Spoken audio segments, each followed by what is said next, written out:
Alors, la notion de collaboration ou de social learning dans le dispositif que vous avez, c'est intégré comment, cette dimension-là? Alors c'est surtout intégré, c'est plus facile de l'intégrer sur la formation longue, c'est-à-dire sur le BPREA dans sa totalité à distance. Sur les modules plus courts, on a fait des tentatives, mais pour l'instant un peu difficiles sur des points, des classes virtuelles, notamment sur les objectifs en tourisme rural pour pouvoir favoriser l'échange entre des stagiaires de différentes régions. Mais pour des raisons de planning, d'organisation, ça reste très très complexe parce que chaque région, certaines sont en année civile, d'autres sont en année scolaire, chacun a son organisation, chacun a ses moments où il travaille et pour l'instant on a difficilement trouvé la solution. Enfin, on n'a pas trouvé la solution pour être honnête. On a fait des tentatives mais on n'a pas trouvé la solution. Donc, Euh, de webinaire interrégion, c'est encore compliqué, quoi. C'est ça? Ça reste encore très compliqué, oui. C'est un Oui. vœu, Après, oui, parce que par contre, quand on a réussi à le faire, on a fait des tests qualitatifs auprès de nos stagiaires pour leur demander comment ils l'avaient vécu. Et par contre, ils le vivent très très bien et ils trouvent ça vraiment intéressant de pouvoir échanger sur le projet avec d'autres stagiaires d'autres régions et de pouvoir se rencontrer même de manière virtuelle. Donc ça reste un vœu parce que ça reste quelque chose qui, a priori, est un apport pour les stagiaires, quoi, et vraiment un apport. mais ce que vous dites aussi, c'est que ce qu'on comprend en fait maintenant, c'est que organiser du synchrone, c'est pas, ça devient complexe finalement dans votre. C'est très très complexe, ouais. C'est très complexe parce que voilà, chaque région et chaque établissement a son organisation propre et du coup arriver à, à prendre un rendez-vous avec tout le monde, arriver à voir les gens, enfin même si on n'a pas tout le monde, mais arriver à voir les gens en même temps, qui auraient atteint le même point dans leur parcours, parce que c'est ça aussi qui est important pour pouvoir échanger, il faut qu'ils soient au même point sur leur parcours, sur plusieurs régions, sur plusieurs organisations, c'est très compliqué. Ouais. Alors, du coup, ça. Après, par contre, Allez-y. c'est possible sur de l'asynchrone, c'est-à-dire sur des fiches de visite où ils vont pouvoir déposer sur un forum ce qu'ils ont, les visites qu'ils ont réalisées et du coup qui sont que les autres peuvent accéder aux ressources qui vont être créées par les uns et les autres. Sur de l'asynchrone, ça reste possible, mais sur du synchrone, c'est très compliqué. D'accord. Donc, en fait, la collaboration interrégion, etc., cette dynamique autour du social learning à distance, elle existe aujourd'hui chez vous à à travers plutôt des forums, en fait, des forums thématiques, c'est ça? Oui, D'accord. Et est-ce que, tout à fait, des forums thématiques. ouais, avec des logiques, par exemple, un peu communautaires, c'est-à-dire des forums thématiques avec des gens qui vont poster des choses ou des gens qui vont répondre à d'autres choses, etc. C'est qui vont pouvoir mettre des avis, mettre. Mais ça reste quand même ça demande une animation très très forte et ça demande même de la part du formateur qui va le mettre en place d'être vraiment quasiment de les obliger. Enfin, ça reste pas quelque chose de naturel de la part du stagiaire d'échanger avec d'autres sur ce qu'il a réalisé. Et si ça fait pas partie, on va dire, de l'exercice, il va pas le faire naturellement. D'accord, faut qu'il y soit quelque part contraint, c'est ça que vous dites. Sinon, il le fait pas. Il le fait pas Oui. naturellement et spontanément. Mm. Mm, mm. Alors après, ça reste comme un groupe, on va dire, qu'on va avoir en présentiel, c'est-à-dire que notamment, je le vois sur le forum de la formation longue du BPREA, en fonction du groupe, d'une année sur l'autre, si on a un leader qui s'empare de l'outil et qui sollicite les autres, et ben ça va fonctionner. Mais c'est comme un groupe en présentiel. Si on a quelqu'un qui s'empare voilà, de la parole, qui fait vivre l'animation, qui pose des questions, qui envoie des choses, et ben hop, ça fait démarrer les choses, mais C'est complètement lié en fait c'est lié au groupe aussi en fait. D'année en année, ça peut être complètement différent. En fait, ce que vous dites, c'est que ce soit à distance ou en présence, la dynamique de groupe, les processus de dynamique de groupe sont les mêmes. Hein, c'est ça que vous. Tout à fait. Oui, oui, complètement, ouais. Mm. Et quelque part, il faut qu'il y ait un bénéfice opérationnel à ce besoin d'échanger autour de quelque chose. C'est-à-dire, soit on a quelque chose Complètement. ensemble, soit. C'est ça? Nos stagiaires sont quand même des stagiaires adultes qui ont pas beaucoup de temps, qui font leur formation à 200 à l'heure, qui ont un objectif à atteindre leur diplôme et qui vont pas aller comme on pourrait dire des élèves de collège ou de lycée pour s'amuser, aller chatter ou aller échanger avec les autres. Ils ont pas le temps quoi. Donc s'il n'y a pas derrière de bénéfices pour eux, ils vont pas le faire juste pour s'amuser. Ok. Très clair. Ben, écoutez, alors maintenant, on va parler un petit peu de l'avenir, hein, pour terminer en conclusion de tout ça. Moi, je vous propose que, voilà, dites-moi un petit peu, je suppose que vous avez des rêves plein la tête parce que, avec tout ce que vous avez déjà fait, je pense que CFPP Avir ne va pas s'arrêter là, n'est-ce pas? Alors, c'est quoi les prochaines étapes? Si on essaie, c'est quoi? Qu'elles soient Bah, alors les ou pas d'ailleurs, mais c'est quoi vos.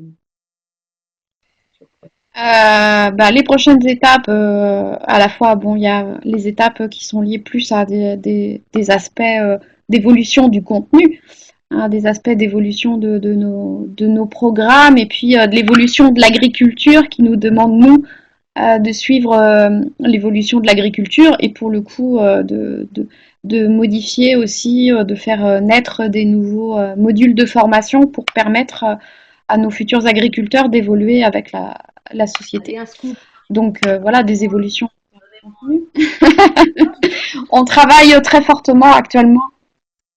On travaille sur tout ce qui concerne l'autonomie alimentaire des bovins, c'est-à-dire l'herbage, en fait. La possibilité de ne plus aller chercher des fourrages aux États-Unis, mais de pouvoir de travailler beaucoup plus en autonomie pour l'alimentation des animaux. D'accord. Ok. Après, Ça, c'est sur les contenus. après ça c'est plus sur les contenus, voilà. Après, sur les évolutions en termes de forcément, on est voilà comme tout le monde, on lorgne sur la réalité virtuelle et sur les possibilités de la réalité virtuelle. Après, ça reste complexe pour un établissement. Bon, déjà, ça reste complexe pour tout le monde pour le moment, mais ça reste complexe pour un établissement parce que c'est en termes c'est un coût énorme. Donc, euh, donc après, voilà, on réfléchit, on regarde ce qui existe. Peut-être ce sera des outils, peut-être que nous on créera pas, mais qu'on utilisera des outils existants. Après, il y aura peut-être des développements qui seront plus nationaux que locaux. Voilà, mais en tout cas, c'est vrai qu'il y a forcément. De drones, de tas de choses comme ça pour aller capter des choses. Ok. Alors ça, c'est ce qui est intéressant en termes de drone, c'est qu'à la fois, pour le coup, ça rejoint à la fois l'évolution du contenu et l'évolution de la pédagogie. C'est-à-dire que pour nos agriculteurs, l'évolution, les drones peut devenir un outil professionnel dans l'exploitation de leur exploitation, dans l'exploitation de leur ferme. Et pour le coup, pour nous, effectivement, ça peut être à long terme un rêve pédagogique, mais c'est aussi pour eux un rêve professionnel. Donc ça rejoint en fait les deux étapes, à la fois de contenu et à la fois de pédagogie. Ok. Alors, la réalité virtuelle, d'accord. Et d'autres petites choses encore? Oui. Bah, de manière beaucoup plus, on va dire, opérationnelle et beaucoup plus ce dont on parlait tout à l'heure, c'est-à-dire que à la fois voir comment on peut développer les classes virtuelles, malgré toute la complexité de l'interrégionalité, malgré voilà, développer l'animation des forums.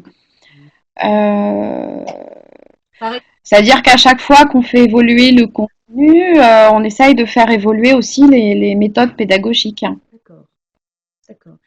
C'est-à-dire quand on crée un nouveau module, on essaye de se poser la question, est-ce qu'il y a des nouveaux outils, des nouvelles méthodes qui nous permettraient d'atteindre mieux nos objectifs et surtout pour les stagiaires de plus qu'on réponde plus à leurs besoins, parce qu'au final, même si je ne veux pas parler que de technique, au final l'objectif est quand même bien pédagogique et l'atteinte au mieux pour les stagiaires de leur objectif de formation. Et pour le coup, si on voit, si on découvre, si dans la veille on trouve des méthodes qui sont plus appropriées pour l'atteinte de leurs objectifs, c'est là où ça devient intéressant.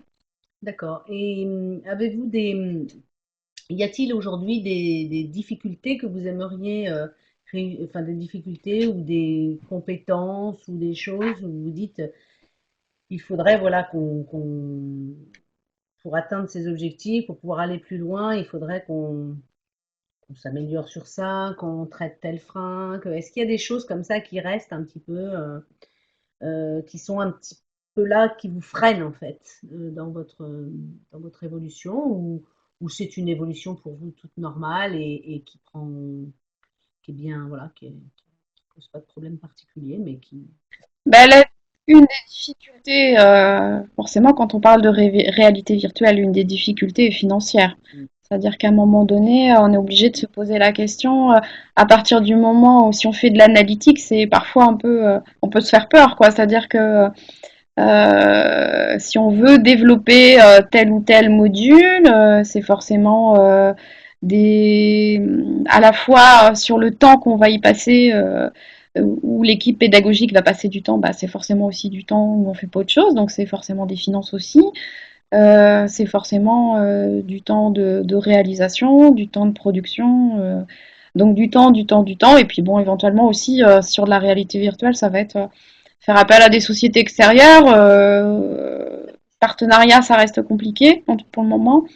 Donc du coup, c'est un coût énorme, quoi. Donc Et oui, les approches, on peut avoir des rêves, mais c'est vrai que les d'accord. Et les approches, j'allais dire, de co-investissement avec d'autres organismes de formation dans votre domaine interrégion, c'est des choses qui se pratiquent ou ça paraît encore assez pour vous assez difficile finalement les approches comme ça de crowdfunding qu'on appelle, vous voyez, toutes ces approches un petit peu d'économie solidaire, un peu comme ça, hein, qu'on voit pointer. Est-ce que dans votre milieu, c'est des choses qui existent ou ça me paraît, non, vous êtes encore loin? Qu'est-ce que ça dit pour vous, ça? l'économie solidaire fonctionne beaucoup en fait pour nos agriculteurs qui veulent s'installer. Eux, ils fonctionnent beaucoup en économie solidaire. Nous, en pédagogie, beaucoup moins. Par contre, on commence à réfléchir sur du sponsoring en fait. C'est-à-dire que si on met en place une ferme virtuelle avec, alors je vais citer une marque, hein, je m'autorise, par exemple avec un fournisseur qui va être Agrial, qui fournit régulièrement l'exploitation agricole et qui fournit d'autres exploitations agricoles. Est-ce que éventuellement ça l'intéresserait pas d'avoir sa marque dans le jeu ou dans le jeu sérieux et du coup voilà et pour le coup de financer l'outil. Super, bah écoutez, je crois qu'on a fait un bon tour d'horizon ensemble. Et donc voilà, je vois que votre recette, c'est un petit peu, vous m'aviez transmis ce slide-là. Est-ce que autour de ça, oui, effectivement, ça résume bien ce que vous avez expliqué, du temps, donc des finances, c'est clair. Mais il y a des pistes, ce que je retiens, c'est qu'il y a aussi des pistes peut-être, effectivement, comme le sponsoring et d'autres, pour pouvoir vous permettre d'aller plus loin demain. Est-ce que vous avez pour le mot de la fin, un petit mot pour la fin? Si vous aviez un conseil à donner à quelqu'un qui démarre, qui n'a pas encore, ou qui est au tout début, ou en tout cas qui se pose pas mal de questions encore, voire qui hésite sur certains types d'approches, qu'est-ce que vous auriez envie? Je pense je pense que ce qui est important, et moi c'est comme ça que j'accompagne mes formateurs, il faut qu'ils voient ce qui se pratique, qu'ils voient un petit peu, qu'ils aillent voir soit dans, alors chez nous, qu'ils voient un petit peu comment les autres formateurs pratiquent, qu'ils voient d'autres établissements, qu'ils voient différentes méthodes. Je pense que c'est important à partir du moment où on voit des outils, on voit la manière dont ça se pratique, de pouvoir, ça aide à se à se familiariser avec le concept et à voir surtout que finalement enfin, ça reste de la pédagogie et surtout ça apporte en termes d'échange avec les stagiaires, finalement, cet échange de formation à distance, c'est le mot distance qui fait peur et finalement on est plus proche, je trouve, de nos stagiaires distants qu'on serait dans une classe parce que finalement quand on les appelle, on rentre chez eux, parce qu'on a le mari qui nous répond, on a les enfants, on a le chien, on a la cheminée qui crépite derrière, parce que on les appelle à certains moments où ils sont en train de nourrir le bébé, parce que, enfin voilà, on rentre vraiment dans leur vie et finalement on a une relation proximale avec eux qui est parfois plus riche que qu'on aurait dans un groupe classe en fait. Donc faut pas avoir peur du mot distance. La distance n'éloigne pas, mais peut